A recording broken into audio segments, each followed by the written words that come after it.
Então, o nosso tema é ectoplasmia, explorando possíveis mecanismos celulares.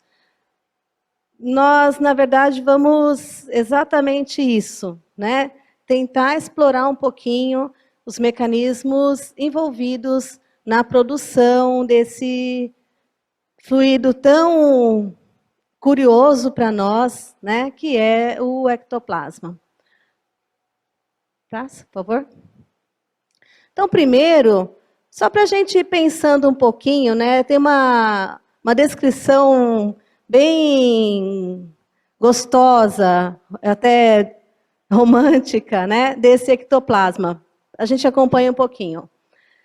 Então, do nosso corpo transuda uma substância dócil que cede à vontade organizadora, executa suas ideias formuladas verbal ou mentalmente pelos circunstantes ou pelo próprio médium.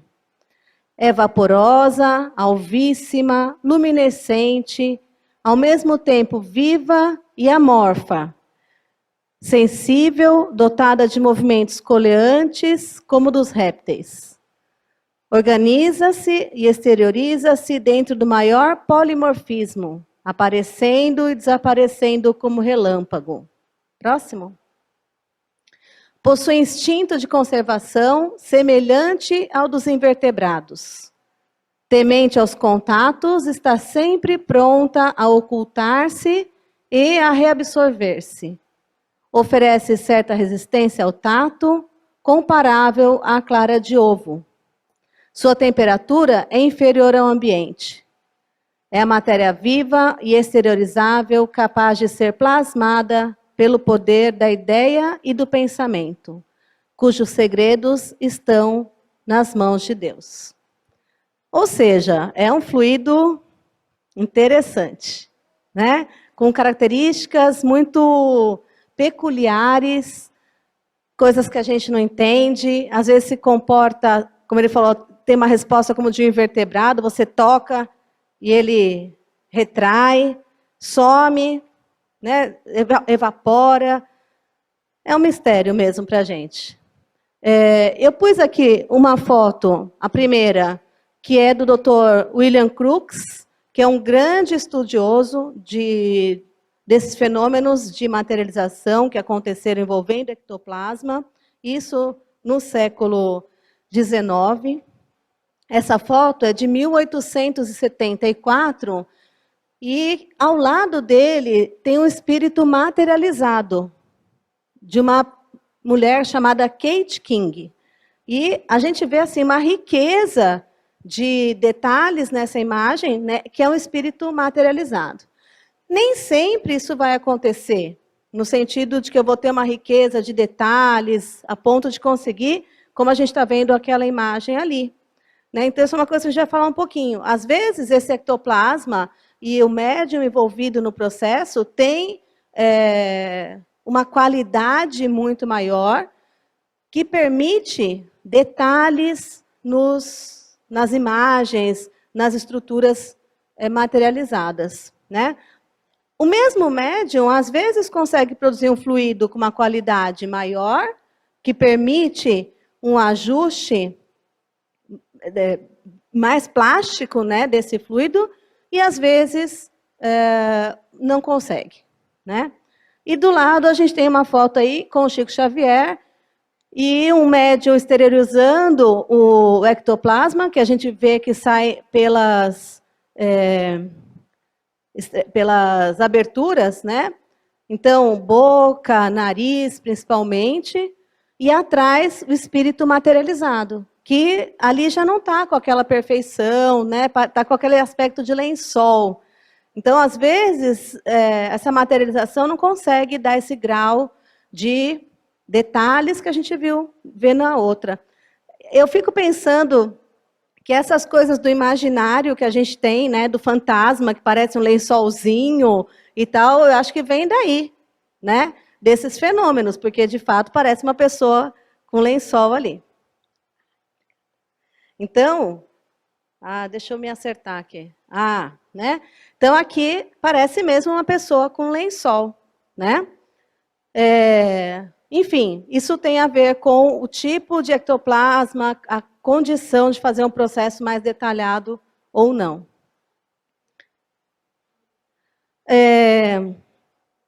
Só para a gente pensar um pouquinho, antes até da gente ir detalhando os tipos aí, quando a gente pensa em ectoplasma, a gente sempre faz essa imagem, né, com esses fenômenos de materialização, mas é importante a gente já ir pensando que, na verdade, todos nós temos capacidade de produção de ectoplasma. Acho que a gente vai falar isso mais para frente aí, né? Mas já vamos pensando. Todos nós temos capacidade de produção de ectoplasma, tá? Só que em quantidades menores, que possivelmente, né, muita coisa que nós vamos falar aqui é basicamente especulação, a gente não tem todas as respostas, a gente está explorando, discutindo, né? Mas, possivelmente, esse ectoplasma que todos nós produzimos é usado para a nossa própria manutenção física, já que é um fluido material, tá? E, em alguns casos, nós vamos ter pessoas que têm uma habilidade maior de produzir grandes quantidades de ectoplasma. A gente vai discutir um pouquinho, né? O que será que está envolvido de diferente nessa pessoa que permite uma produção de uma quantidade tão maior? A gente tem alguma hipótese para isso, né? Outra coisa importante a gente lembrar é que esse fluido é uma mistura composta, na verdade. Isso nos diz o André Luiz, nos domínios da mediunidade, né? Que toda vez que a gente tem um fluido ectoplasmático, ele é composto de 3 tipos diferentes de origem, vamos dizer assim. A gente vai ter os fluidos A, que representam as forças superiores e sutis da esfera espiritual, da nossa esfera aqui, está dizendo da esfera espiritual. Fluidos B, definindo os recursos do médium e dos companheiros que os assistem. Então, a gente sabe que existe sempre uma reunião mediúnica, um médium envolvido com essa exteriorização e aquelas pessoas que fazem a sustentação desse trabalho. E C, energias tomadas da natureza, no nosso planeta, da natureza terrestre. Então, na verdade, aquilo que exterioriza é uma mistura desses 3 tipos de fluidos. E a proporção de cada um, ou a qualidade, pode variar. Então, ele até fala aqui o seguinte, que os fluidos A são os mais puros, os fluidos celestiais, vamos dizer. Os fluidos C, que são os da natureza, os mais dóceis, mais fáceis de lidar. E os fluidos B, é claro, que são os nossos, né? Eles são dos companheiros encarnados e esses são os mais complicados, por vezes, de trabalhar. Ele fala aqui, né, que pode até, às vezes, estragar os mais nobres projetos.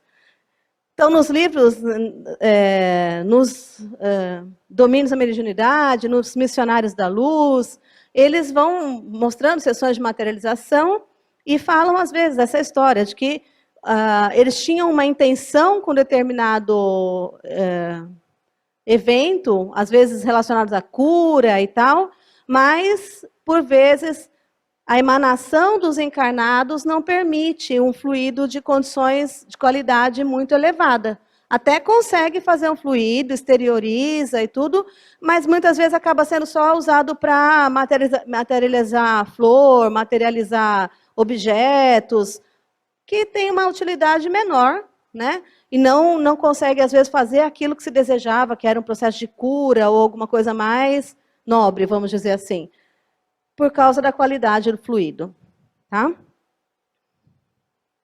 Bom, a gente quer entender melhor a natureza, né, desse fluido e como que nós estamos em relação aos estudos com esse tipo de fluido.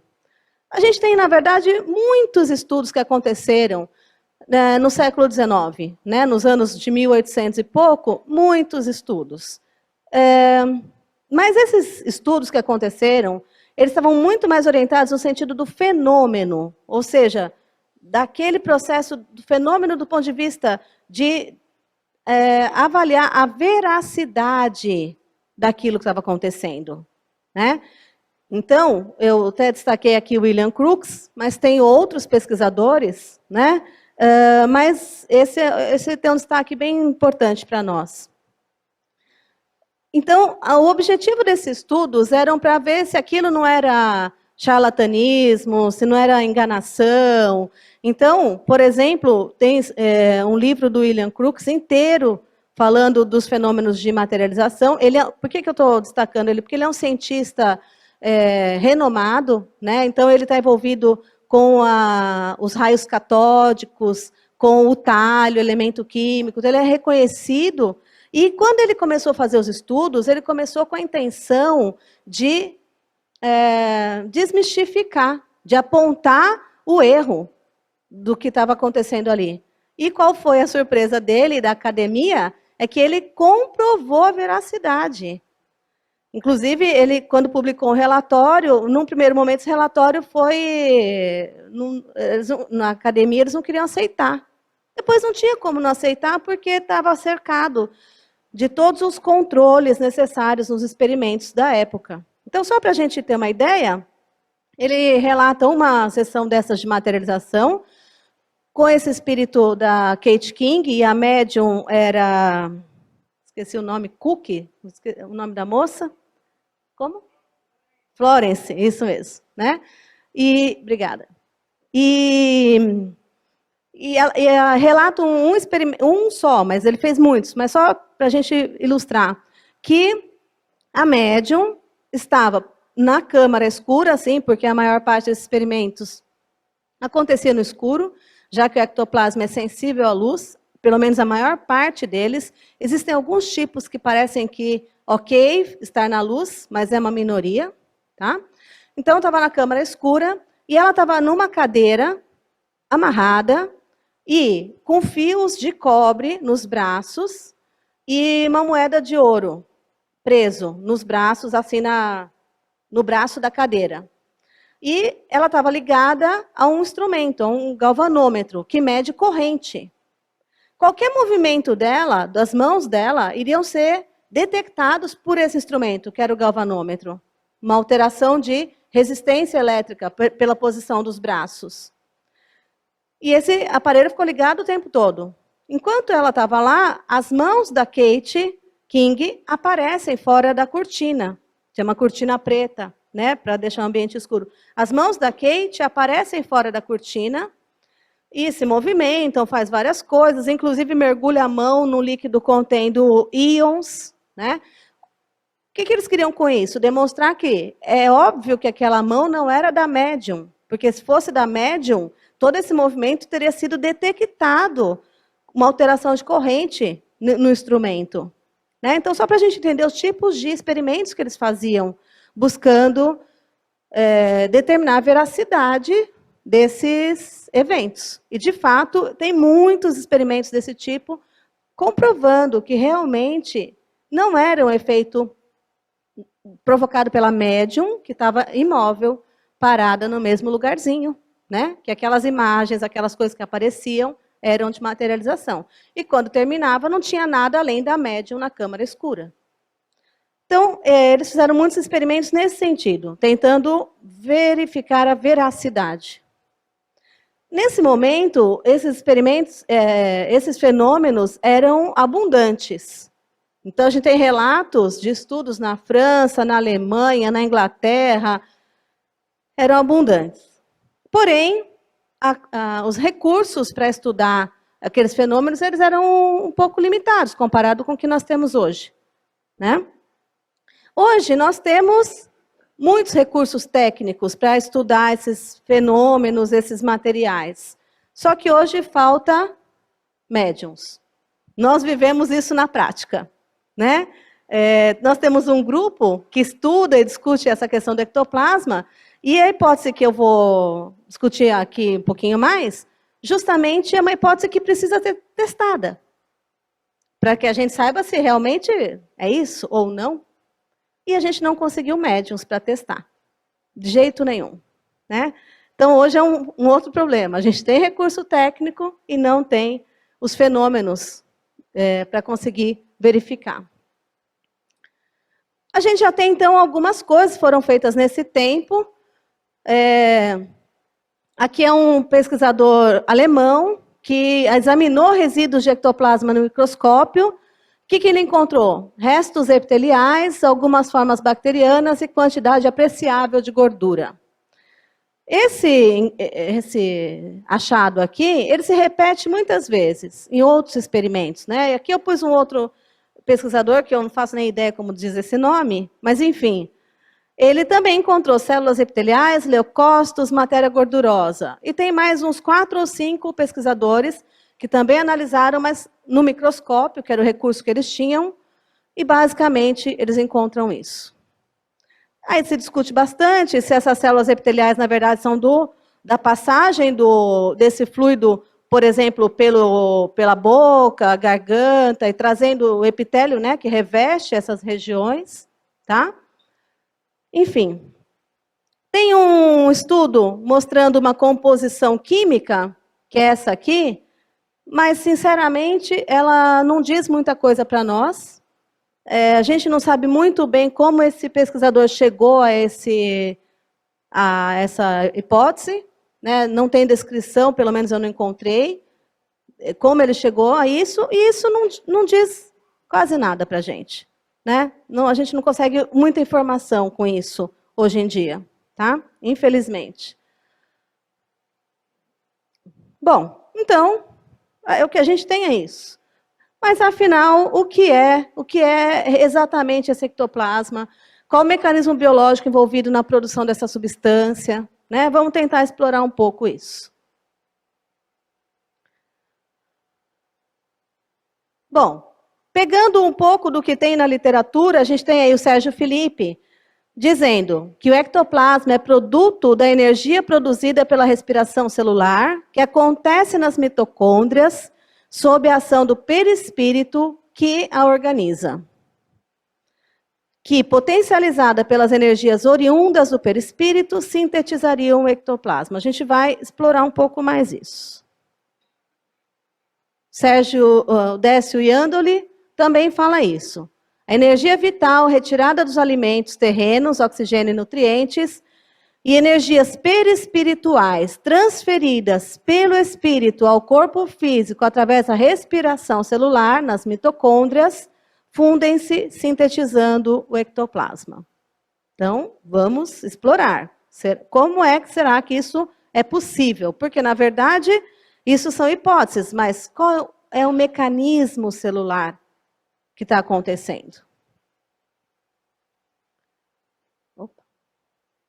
Então, só para a gente situar um pouquinho, você clica para o vídeo passar, por favor?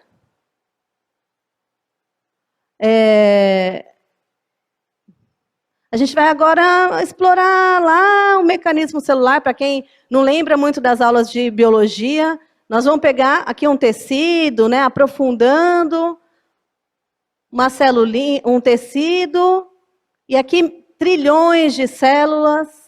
A gente vai lá dentro de uma célula, e a gente tem aqui o citoplasma, onde estão essas organelas, o núcleo, onde está o material genético da célula. E nós vamos focar principalmente o nosso estudo aqui, ó, no citoplasma.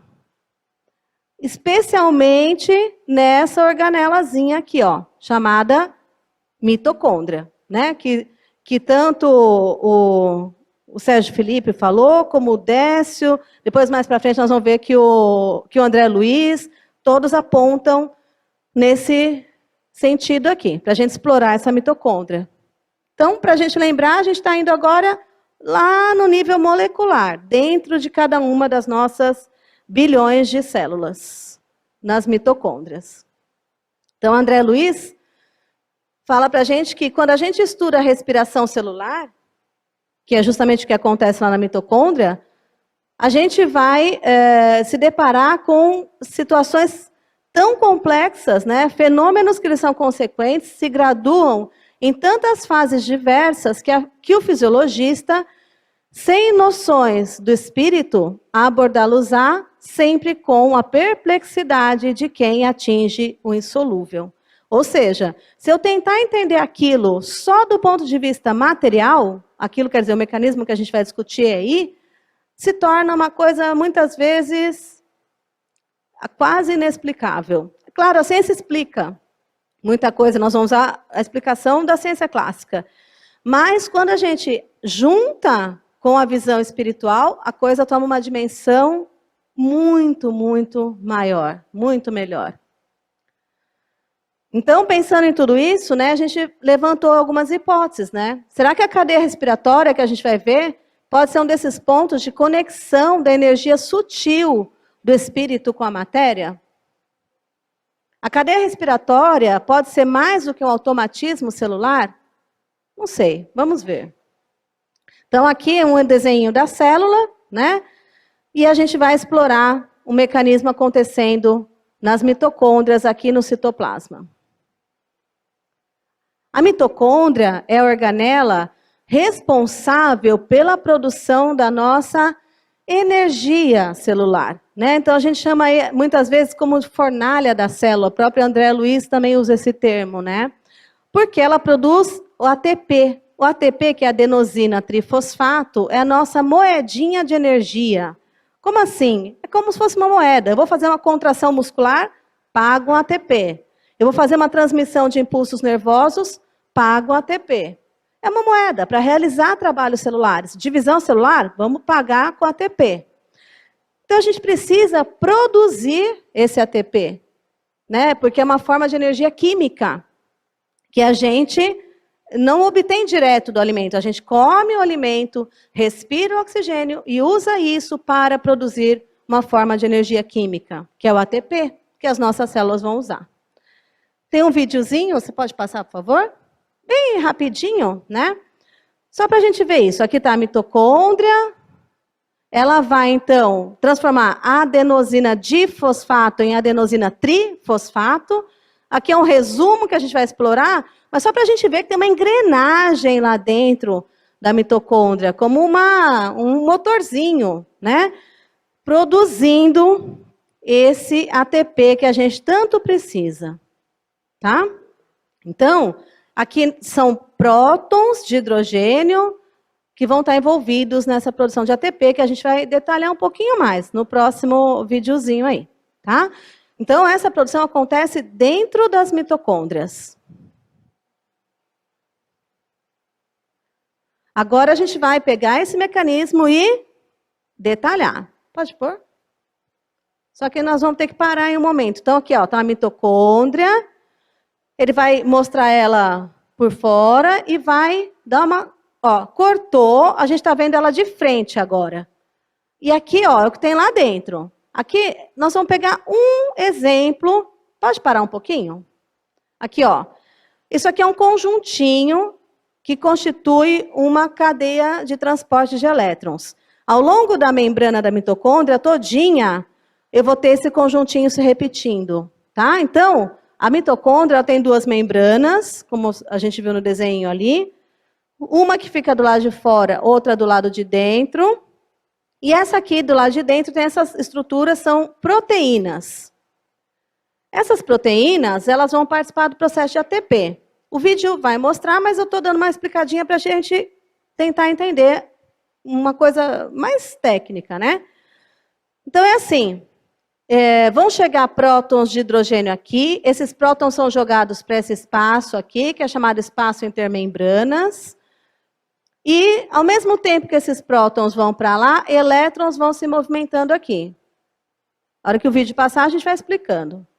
E depois que junta um monte de próton aqui, esses prótons passam aqui por dentro e movimentam essa estrutura. E essa estrutura movimentada produz o ATP. A gente precisa entender um pouquinho esse mecanismo para entender a proposta que a gente vai fazer. Por que a gente está fazendo aqui? Propondo um local, uma estrutura e um mecanismo celular envolvido na produção de ectoplasma. Então, a gente vai entender esse mecanismo para tentar entender onde entra o ectoplasma nessa história. Tá? Então, vamos lá. Pode passar. Então, aqui está mostrando os complexos e tal, que são as proteínas envolvidas nessa cadeia de transporte de elétrons. Está apresentando cada um dos elementos. Essa aqui é a nossa enzima, chamada ATP sintase, que é justamente a maquininha que produz o ATP.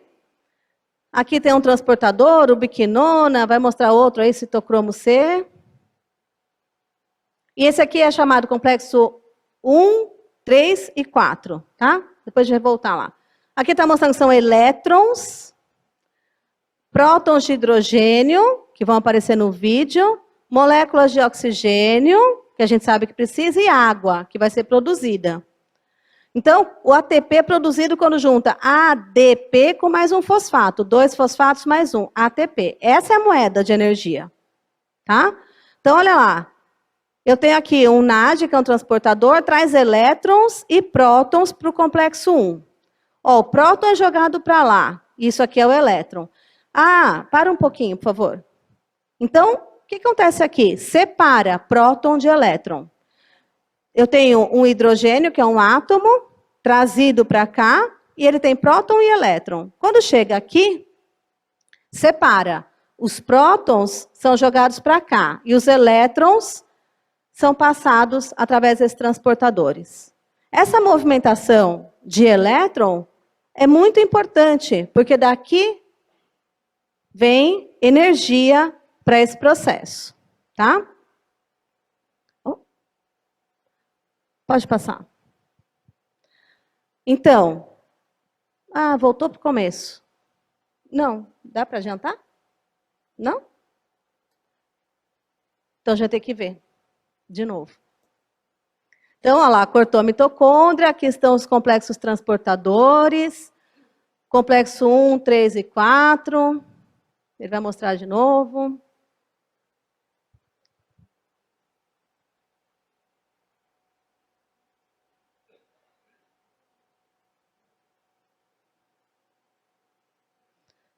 Daí, o ATP vai ser produzido quando aquela enzima é movimentada.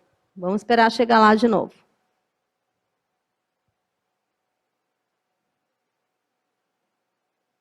Aqui, os elétrons que vão ser levados lá para a cadeia de transporte de elétrons, prótons, oxigênio, a água vai ser formada.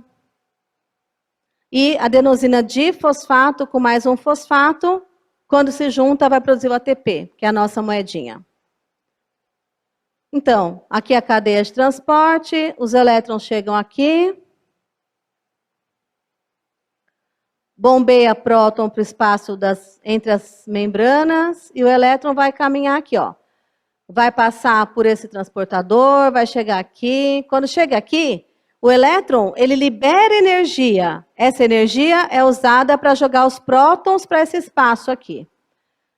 Cada vez que o elétron se movimenta, ele libera energia. Isso é uma coisa que a gente precisa lembrar, porque nós vamos falar dessa energia aí, tá? Então,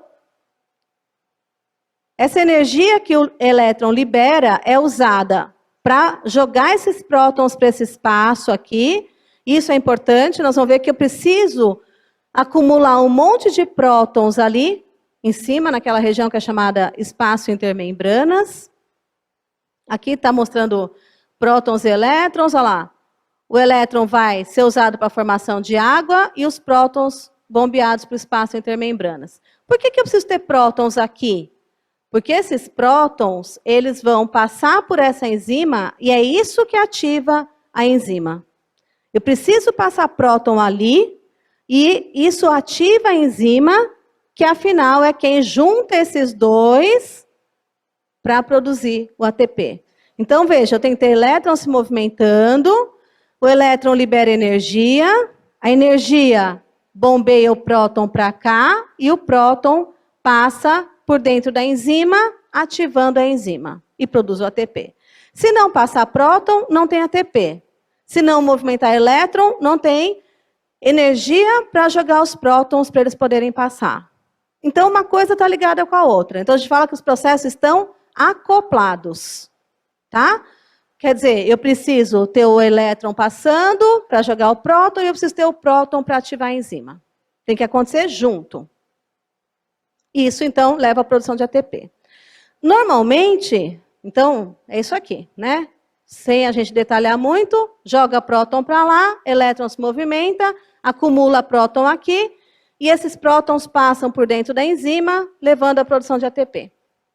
Então, normalmente, eu tenho que ter um monte de próton aqui, eu tenho que ter uma diferença de concentração de prótons entre esses dois espaços, para conseguir fazer esses prótons passarem por esse canal e ativar a produção de ATP.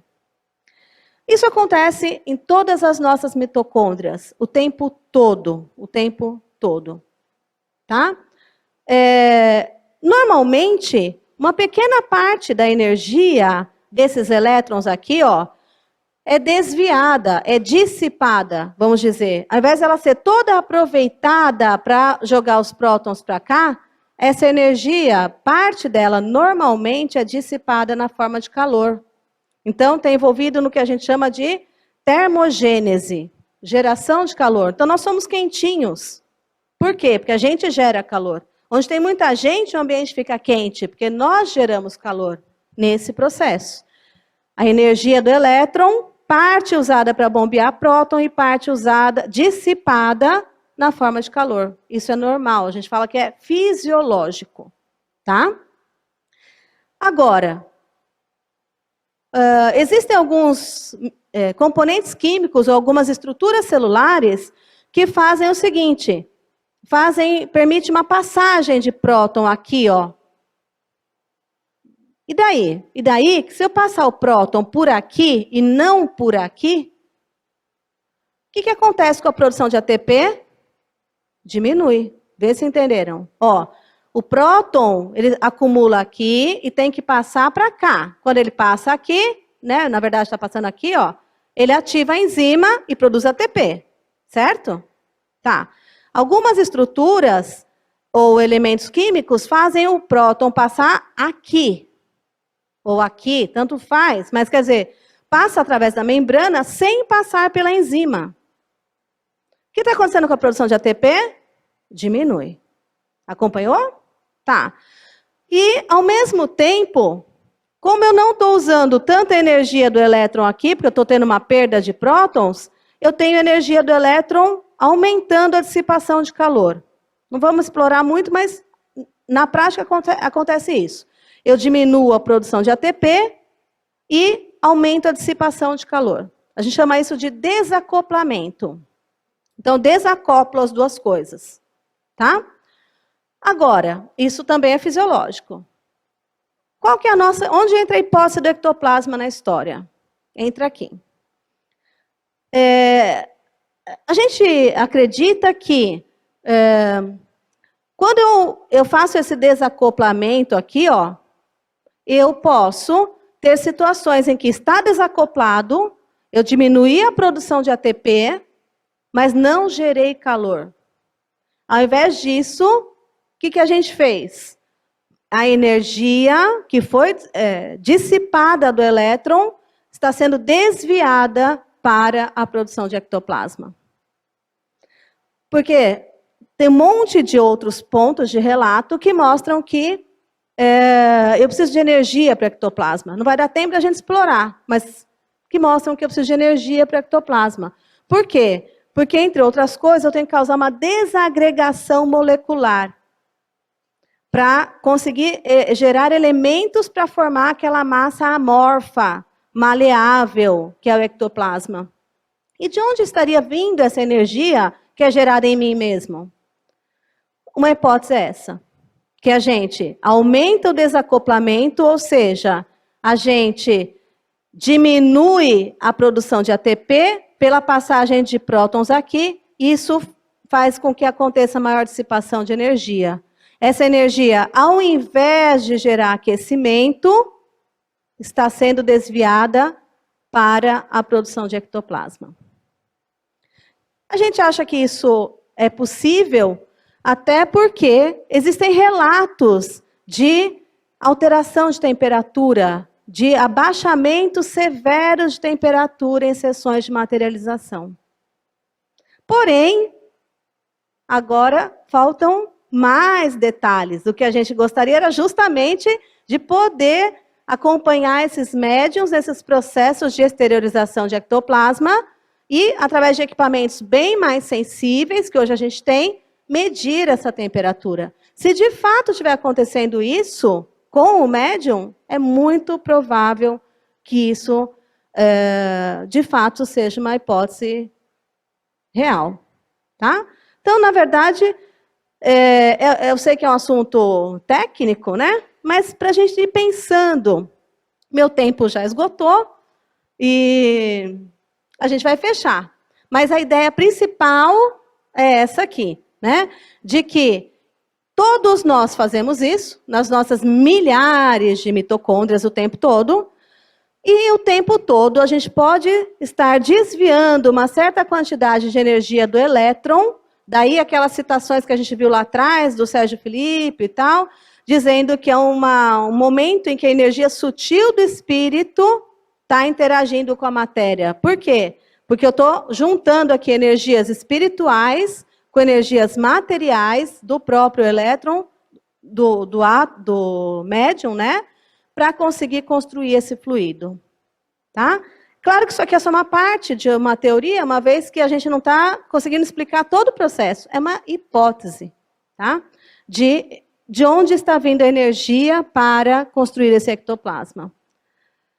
Bom, a gente não vai ter como explorar detalhes, né? Mas só para a gente ligar um pouquinho com o que os outros palestrantes também vão falar, né? Isso aqui é essa história do desvio da energia. Relatos, né, de frio muito intenso nos experimentos do Crookes, do Paulo César Frutuoso, que aliás vai falar hoje também em relação às experiências dele no centro. E aqui uma outra coisinha, né, só para a gente ligar. Lembrando que o elétron também tem um comportamento quântico, funciona como onda nessa cadeia respiratória. Né? E aí acho que dá para o Flávio discutir mais um pouquinho essa história de onda aí, lembrando desse elétron que funciona como uma onda naquela passagem na cadeia respiratória. E é isso. Muito obrigada.